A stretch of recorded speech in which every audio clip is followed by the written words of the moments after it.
First time నేను చేసిన curry మా ఇంట్లో వాళ్ళకే కాదు, మా కుక్కకి కూడా నచ్చలేదు. అదేంటో గాని ఆల్మోస్ట్ ఒక 6-7 మంత్స్ అట్లా అయిపోతుంది. మా అమ్మ నాకు ఈ రాజ్మా ఇచ్చి పురుగులు పడితే పాడేద్దామని చూసాను గానీ, ఒక్క పురుగు కూడా పట్టలేదు. అలానే ఎందులోనూ స్టోర్ చేయలేదు. ఇచ్చిన కవర్‌తో అలా మూట కట్టి బయటే వదిలేసాను ఇన్ని రోజులు.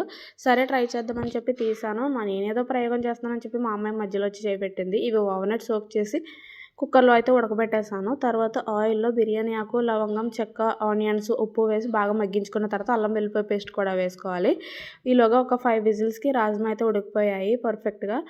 అల్లం వెల్లుల్లి పేస్ట్ మగ్గిన తర్వాత ధనియాల పౌడర్, కారం కూడా వేసుకొని పచ్చివాసన పోయిన తర్వాత టమాటా ప్యూరీ వేసుకొని బాగా మగ్గించుకొని ఇందులో ఉడికించుకున్న రాజ్మా కూడా వేసుకొని కొద్దిగా వాటర్, చికెన్ మసాలా వేసి మీడియం ఫ్లేమ్‌లో కుక్ చేసుకుంటే మనకి కర్రీ అయితే రెడీ అయిపోతుంది. ఎలాగోలా నేను చపాతీ చేసుకొని కొద్దిగా అయితే సేల్ చేశాను కానీ ఇంక అస్సలు తినలేకపోయాను. సరే కుక్కకన్నా పెడతామని చెప్పి కుక్కకి పెడితే మా కుక్క కూడా తినలేదండి. మీరెప్పుడైనా ఈ కర్రీ ట్రై చేశారా? కామెంట్ చేసేయండి. వీడియో నచ్చితే లైక్ చేసి మన ఛానల్‌ని సబ్స్క్రైబ్ చేసుకోండి.